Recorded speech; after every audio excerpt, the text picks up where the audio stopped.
Hello and good evening. Thank you for tuning in. So, this evening I would like to pay homage to the great many people doing great many good things that are actually pushing back against this complete dystopian madness that has been forced upon us. Total psychosis. And I'm thrilled to say that first reports coming through are that the farmers in Europe have actually got the European Union to back down on their lunacy. So we will have food, thank goodness, and we will also have a future filled with quality food. That in itself is enormous, and I will do another podcast on this subject. I'm just documenting myself in the meantime because one has to be sure.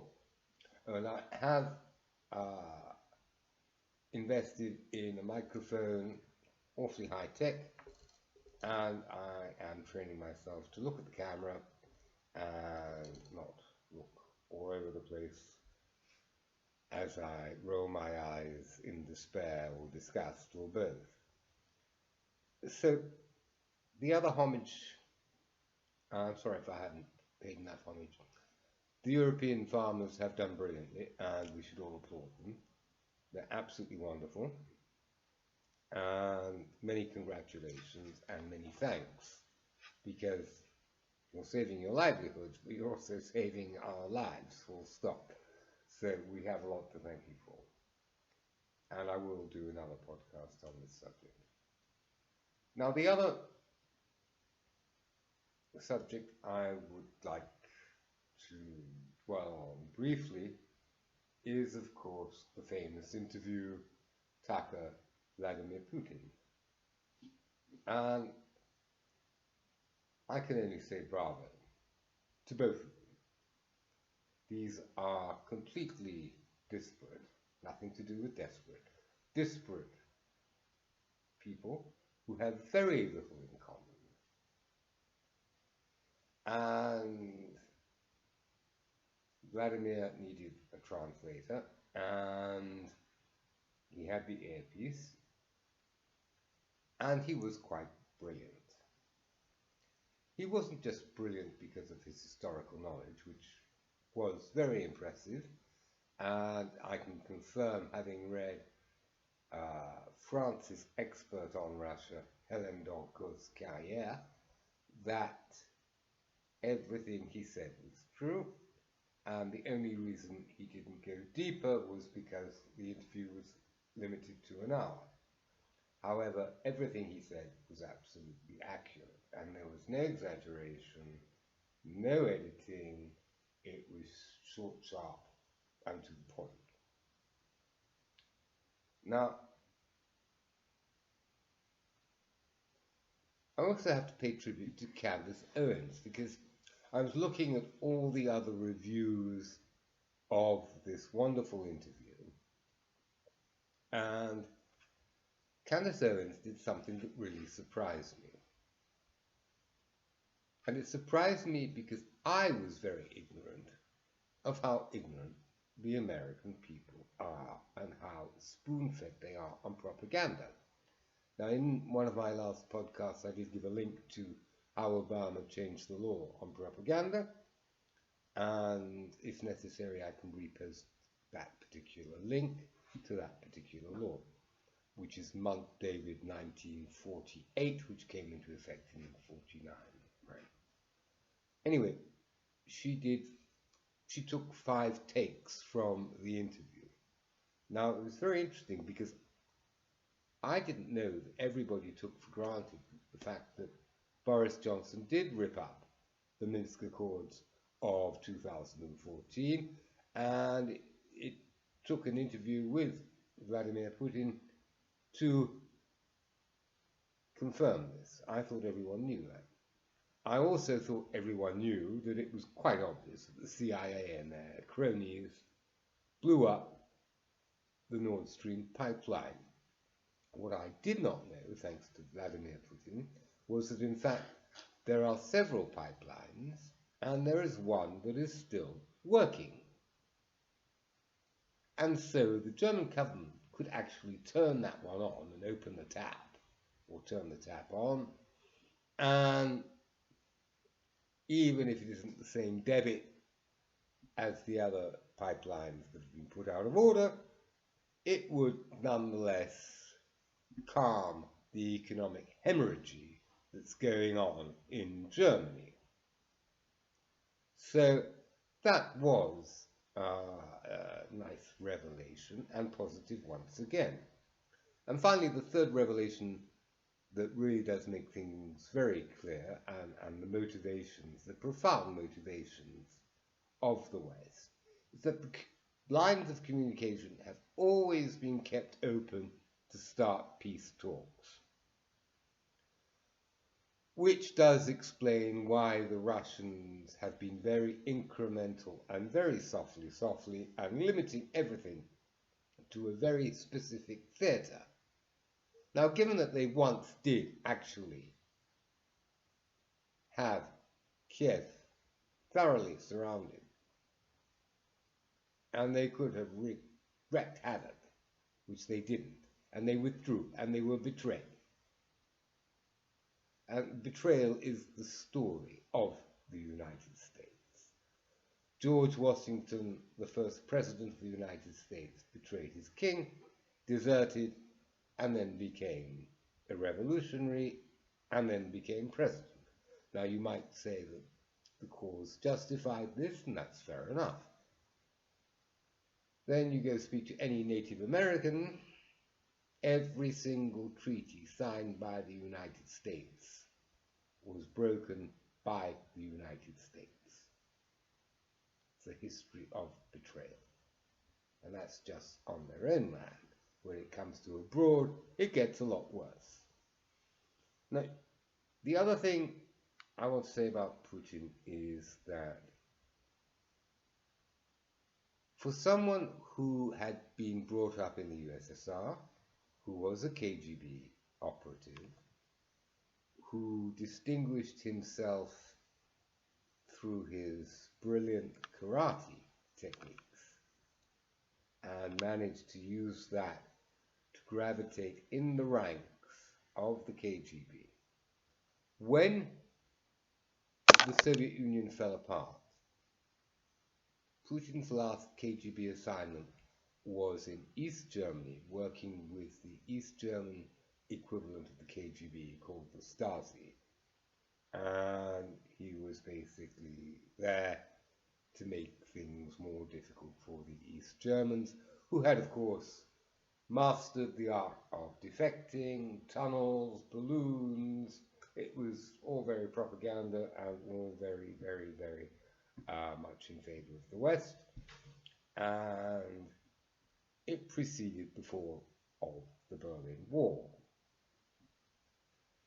And then what happened was Russia fell into total chaos, not because Yeltsin was incompetent, but he was not surrounded by the right people and the right technocrats, and he had absolutely no help from the West. None whatsoever. Now you'd think that this big bad enemy of a communist regime falling to pieces in 1991 would have been the most open invitation for the forces of good to roll in and say, right, we're going to help you get your country on a constitutional basis, the rule of law. We're going to get your country up and running economically. We're going to get your country up and running and up to speed to Western standards, health and safety at work, civil rights, personal rights, and basically bring Russia gently into the fold. This did not happen. What happened was that the mafia took over, much of which were ex-KGB as well. And whilst they were trying to create this fair and equitable mixed economy, one foot in socialism, one foot in capitalism, the whole thing went to hell in a bucket. And poor old Yeltsin did resign, and he signed over power to Putin. And Putin, in all fairness to him, took Russia from the edge of the abyss, or even from halfway down the abyss, and slowly but surely brought it back into civilization without any help from the West. None whatsoever, no banking, no loans. Under the Soviet system, the Russians had a 5-year plan. Every 5 years they would come to the West and ask for X billion, and we would lend it to them. And everyone would scream, but one day they're going to ask for so much that they won't be able to pay back, and they'll crash the Western economy, which will be a planned act on their part. They never did renege, by the way. Now, during this very chaotic period after the fall of the Soviet Empire, they wanted to privatize, and quite rightly too, because they needed to modernize. But at the same time, they wanted to be fair and equitable.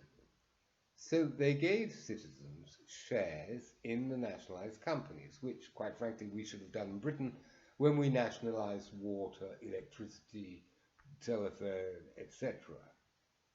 Given that it was a state monopoly and we didn't have any choice, therefore, as captive customers, we were in some way shareholders, and that will be the subject of yet another rant from the Ranting Revolutionary about this. Now, what happened then was the mafia went round to people who had been indoctrinated for 70 years about the evils of capitalism and didn't understand that they were being given an investment opportunity and that they owned a part of the water company, the electricity company, the telecoms, etc. And for a bag of flour,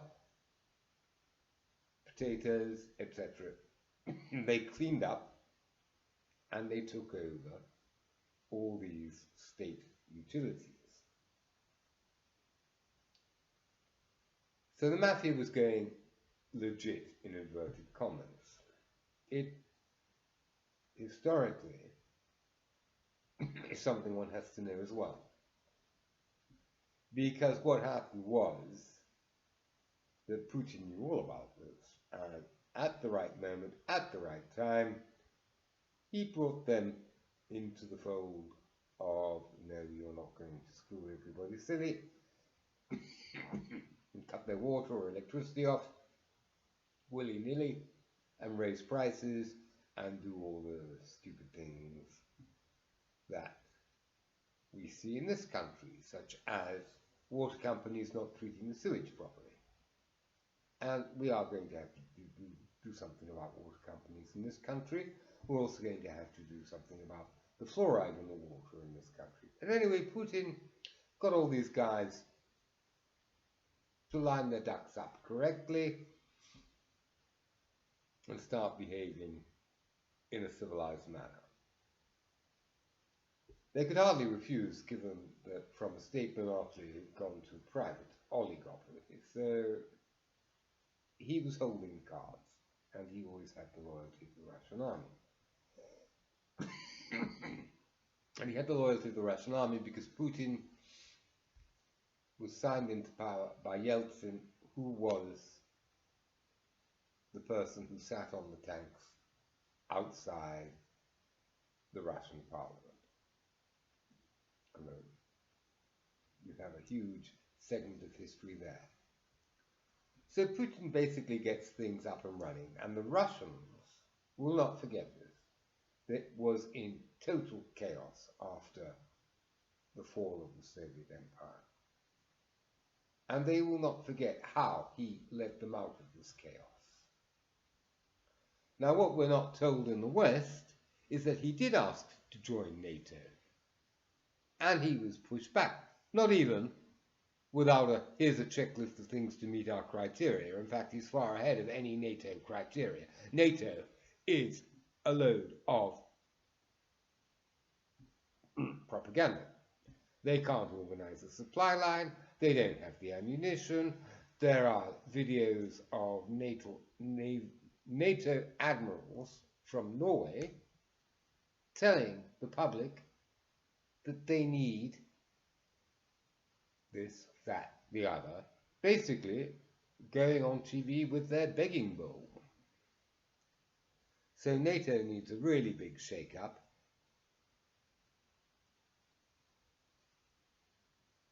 And definitely cannot sustain a war any longer with the Ukraine. And once again, the interview, Putin came with his olive branch and said the lines of communication are open. Not 500,000 minimum. And that is a fact-check statistic from several sources, which are in the description below. But if you want to double check, I suggest you go to Scott Ritter, who's quite an expert on Russia in the English-speaking world. I suggest you go to Colonel Douglas MacGregor, who is, quite frankly, the most straightforward, clear-thinking, clear-speaking commentator on the Ukrainian war.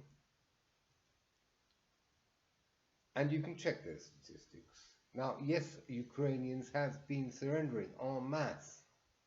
And who can blame them? The hospitals are full. You have to bribe the ambulance guys to come and get you off the battlefield. There's no real leadership. They don't believe in their leadership.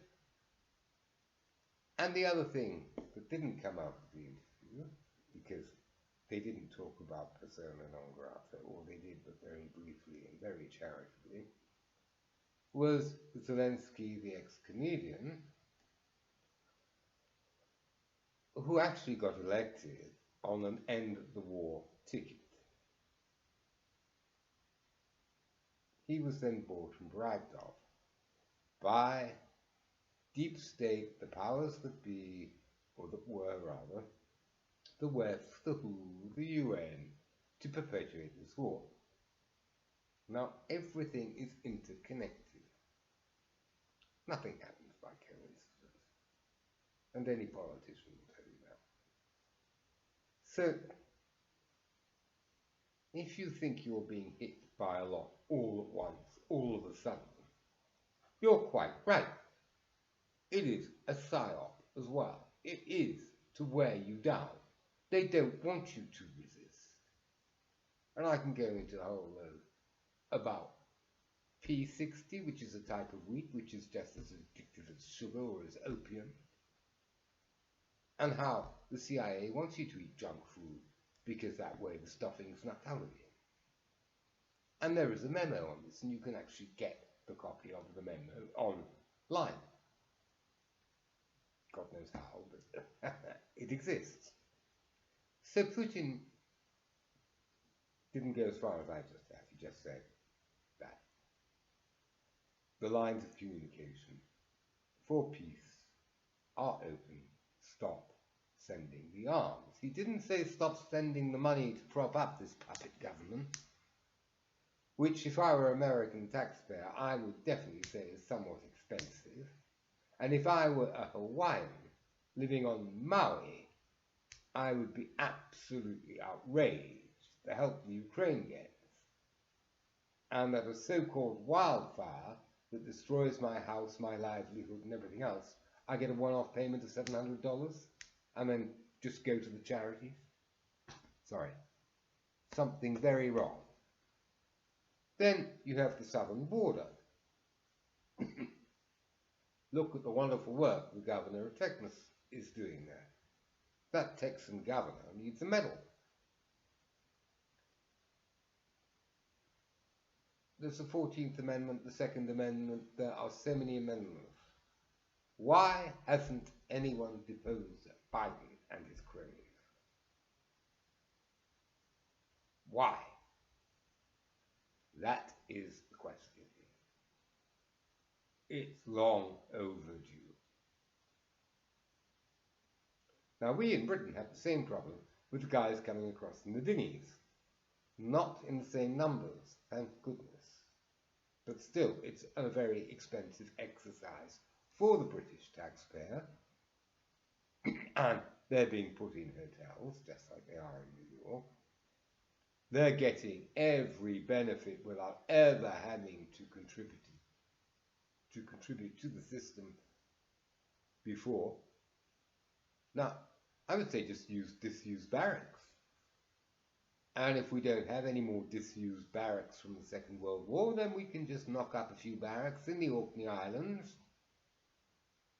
and then we can start indoctrinating them into British culture. But if you think you're going to walk into a job in Britain, not speaking a word of English, and then telling us, oh, I can't work while I pray, or that the British countryside is racist because there isn't a sign pointing to Mecca. Excuse me. If it's so great where you've got signs pointing to Mecca, stay there. Right? We're not inviting you. So, Tucker Carlson and Vladimir Putin did absolutely brilliantly. Tucker Carlson obviously posed questions that were relatively knee-jerk clickbait, but it didn't matter because Putin was the statesman in control, educating a younger collaborator with great tact and diplomacy, without showing any signs of irritation. And obviously, Tucker had to jump through 15 hoops to get the interview, and he had to get his little questions in, and it was obviously a little staged, but it was brilliantly done in that the message came across: you are not dealing with the army of Genghis Khan, which under Stalin it was, as they were, inverted commas, liberating Europe.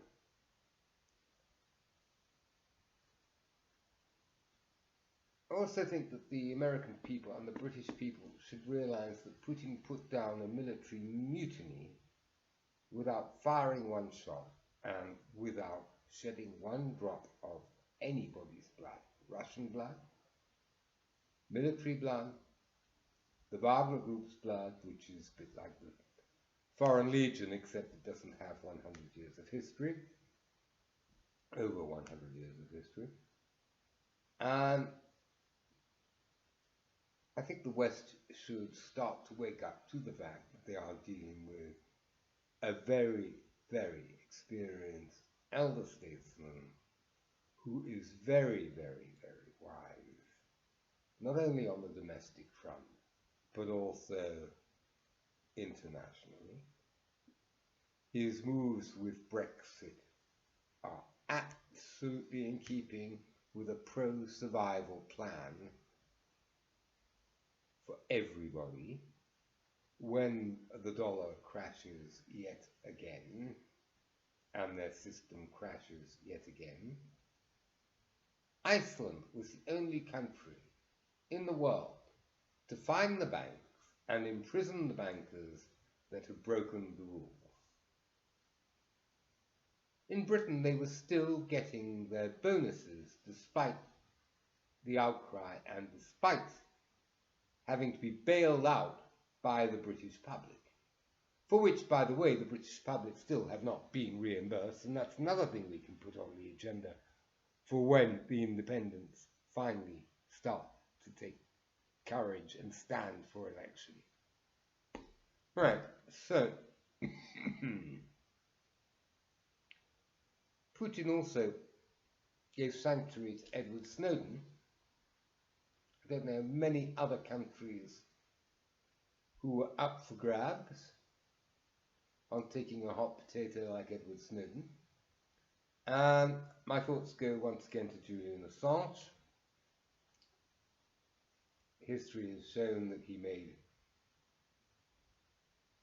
a little mistake in going to a little country that got bought off with the change of presidency. And a few weeks after, Ecuador managed to secure $1 billion loan. Mr. Assange becomes persona non grata at the Ecuadorian embassy and is unjustly imprisoned by a miscarriage of British justice.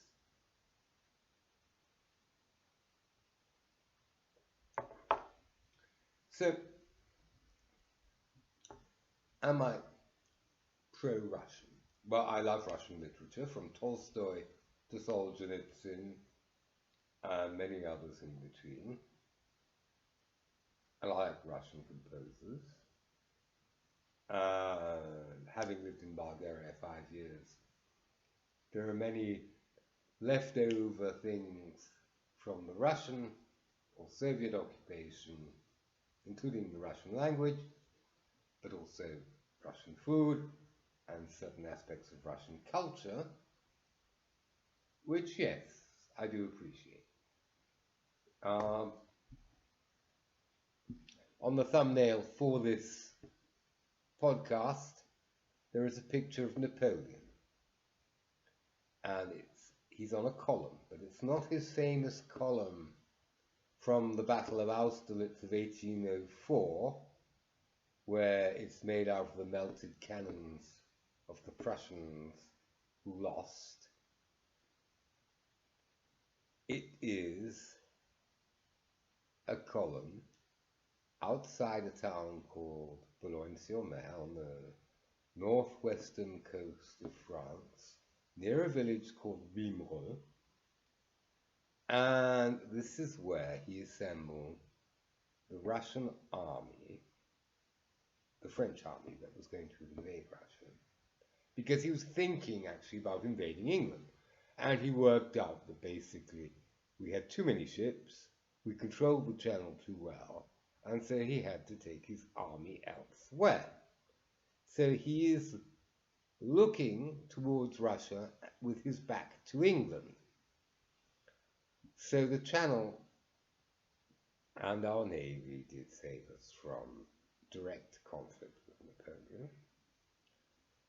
He then burnt his way through Europe all the way to Moscow, where they starved to death, and hence the expression, an army marches on its stomach.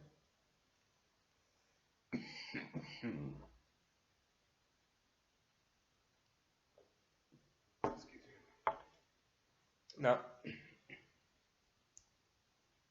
the good thing about Tucker is he has a huge audience in the States and a huge audience worldwide. And there are many, many things I like about Tucker Carlson. I also like the fact that he used being fired from Fox as a stepping stone to greater things. And he's done it brilliantly. And together with Vladimir Putin, they put together an interview that condensed a lot of information very nicely, very succinctly, very courteously, without insulting anybody. It did put the blame where blame was due, but no vocabulary whatsoever could have been termed as abusive, perjorative, or harassment. And then we have an ex-Secretary of State, a lady, we're being generous, who goes on national television and casts aspersions as to his motivations. and the aspersions that she casts are purely venal, which is exactly how she has behaved throughout her entire career. It spoke long about her and did not at all resonate with anybody with the integrity of the two gentlemen who conducted this interview. Now, I'm at 30 minutes already. I've gone way over. I try and keep it much shorter. But there's so many things going on, and everything is interconnected. So I would like to say a big thank you to Monsieur Vladimir Putin and Monsieur Tucker Carlson. I would like to say a big thank you to the EU farmers for saving your necks and saving our stomachs and our necks as well. I'm going to research the EU farmers a bit more and do a podcast on this. Now, I've got lots of links in the description, and you might think, oh, I'm all over the place. But no, it's all interconnected. It's all interconnected. I would like to say thank you to Candace Owens for doing a big rewind. I didn't know how bad the situation was. So thank you, Candace, for your rewind. I'd like to say thank you to people who throw in a bit of insouciance and a bit of humour into the debate, because when you get on the internet and you're listening to podcast after podcast about deep state and all the rest of it, I mean, you really want to, take a shower, eat something, have a rest, and just start afterwards, because it really is depressing, and confronting evil is incredibly difficult. And one of the reasons they've got so far is because no one believed they would ever try as much as they have. But the buck does stop here. It really does. And it's just a matter of a few weeks, and you will see that the Ukraine is going to finally calm down. It has to. Because if it doesn't, we're on a very, very slippery slope. Okay, thank you very much for your time. It's been a drizzly Saturday here in downtown sunny Essex. And I did a lot of walking this afternoon, which did me a lot of good. But anyway, have a nice evening with your friends and family. And I will do another podcast very soon. I'm sorry I couldn't do one sooner, but I've been running about doing all sorts of stuff. So thank you once again. Good night.